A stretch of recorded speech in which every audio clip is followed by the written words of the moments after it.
LeBron and is also taking his side in the GOAT debate. Frye said that Michael Jordan's only job was to score, and in his opinion, LeBron is the better player all time. Oh, and he also said that guys today, really wouldn't want to play with Michael Jordan. So, Shannon, does he have a point?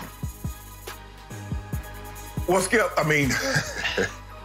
maybe his only job was to score, but he did that in a clip that we had never seen before, and I don't think we've seen since. Do I believe that Channing Frye was on to something? Yes, I sure do, because I don't believe that Michael Jordan had the responsibilities night in and night out that LeBron James has had to the shoulder for the last 17 years. And it's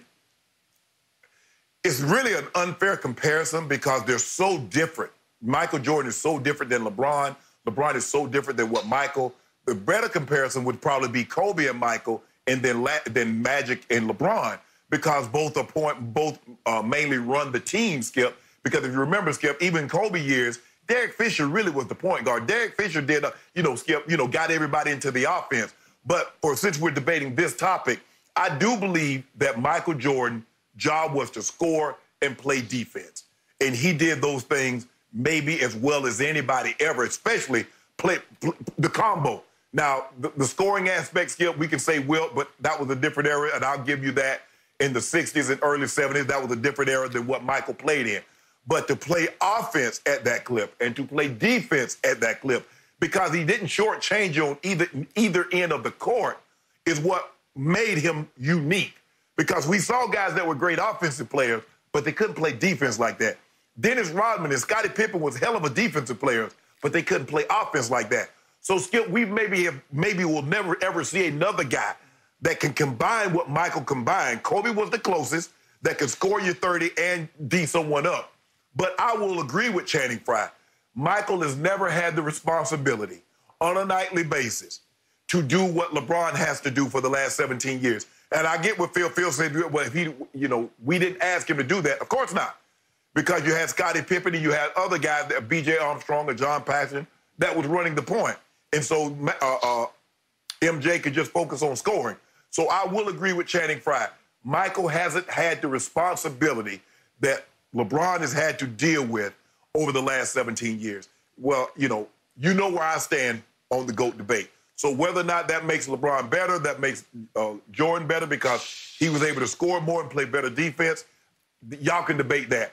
But I will agree with Channing Frye. LeBron has had more responsibility on a nightly basis for 17 years than Michael had. You opened your remarks by saying Channing Frye was on to something. It sounded to me like he was just on something, because this is either the funniest quote of 2020 or the dumbest quote of 2020. Shannon, he had only one job, and that was to score. Are you kidding me? You sort of just swept under your little carpet up there in your palatial estate up in Bel Air the fact that, oh, yeah, he played defense. He played defense.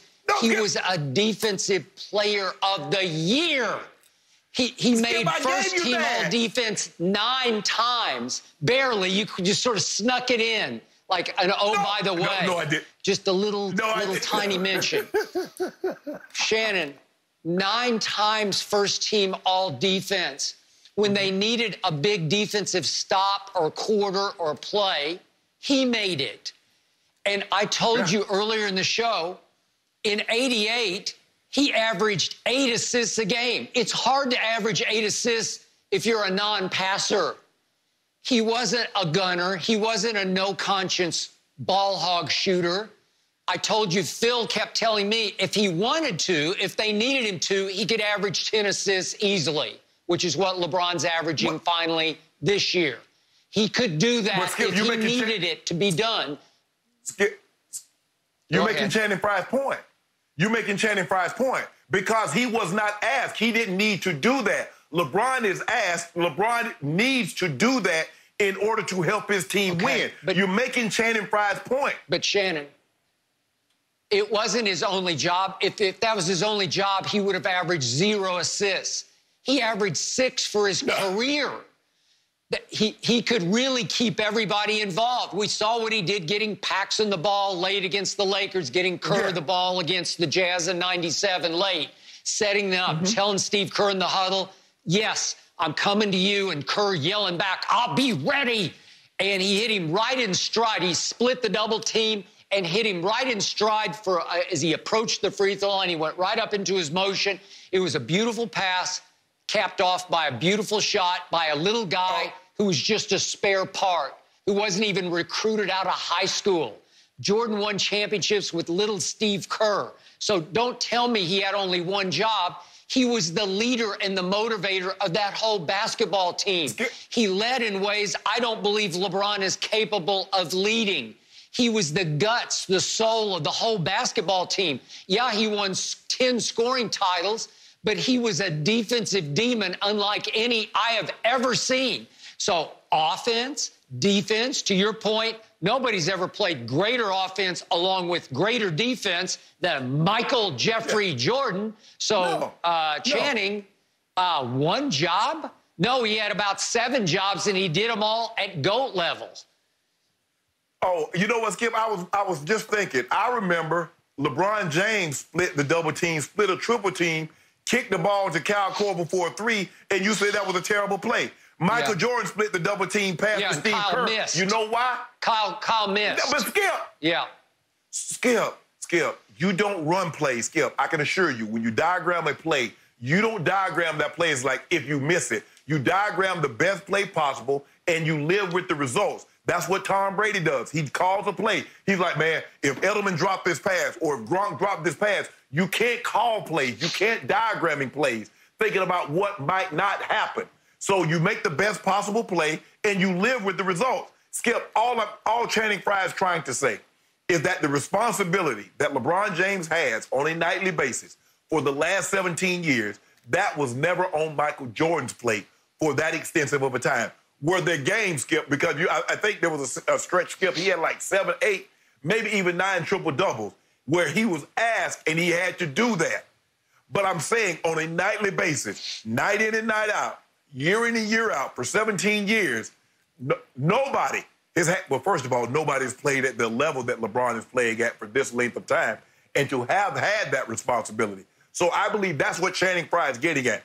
Michael wasn't asked to rebound the ball, to assist the ball like LeBron, while LeBron still averages 27, Jordan averaged 30. So if you look at the assists and rebounds total, they're substantially lower. And you're like, well, Jordan averaged 6 rebounds and 6 assists.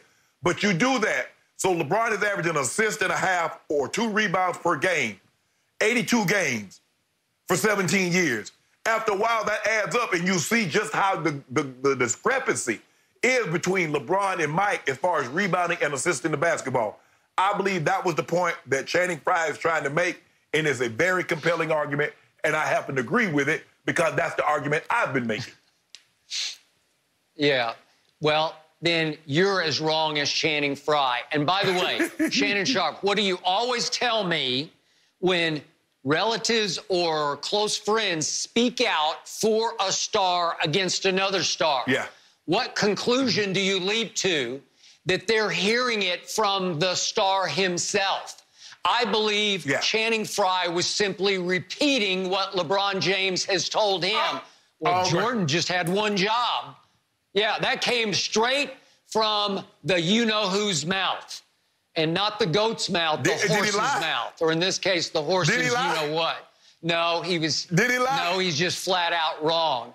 No, yes, he lied because this cinched the fact for Channing Frye that LeBron will do his podcast, what, once every 2 or 3 months? So, Channing, way to go. No. Your podcast is saved. It's okay because LeBron's going to be on your podcast from here on out. Oh, stop it. You earned your points with LeBron. You did what you were sent to do.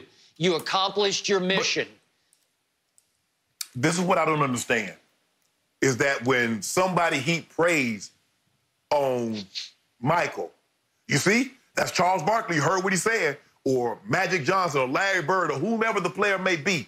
Oh, you see what he said? That's an all-time great. But if anybody says anything positive about LeBron James, That's LeBron James. LeBron James told him to say that. So why can't someone have an opinion about LeBron and it be positive? Must all opinions, and that's what we've seen mainly since this documentary come out, is that all the opinions about LeBron has been negative. All the opinions about Michael has been positive. And I get it. It's his documentary, and that's what normally happens, Skip. Movie comes out, people say positive things about people. I got no problem with that. But this notion that all of a sudden, that now we're seeing this documentary, it's made LeBron James a worse player. How? LeBron James is still averaging 20, 25, 10, and 8. It has opened the eyes of even the blind witnesses out there, the billions of blind witnesses, the LeBron lovers. They're seeing, oh, my God, he was that, and he was that. We didn't get that he was really that. And I think even deep down, every LeBron lover now knows what the truth is. The truth is LeBron wasn't in this man's league. And in the end, Channing Frye even had to reach for that guys today would not want to play with Michael Jordan. Baloney. Maybe you, Channing Frye, wouldn't want to play with him because what were you, Channing Frye? Wait a second. Channing Frye was a soft 7-footer who only shot 3. He averaged 4.5 rebounds a game at 7 feet for his career. He was soft. Yeah, he might not have lasted with Michael Jordan. Michael would have torn him up. And maybe he would have toughened him up.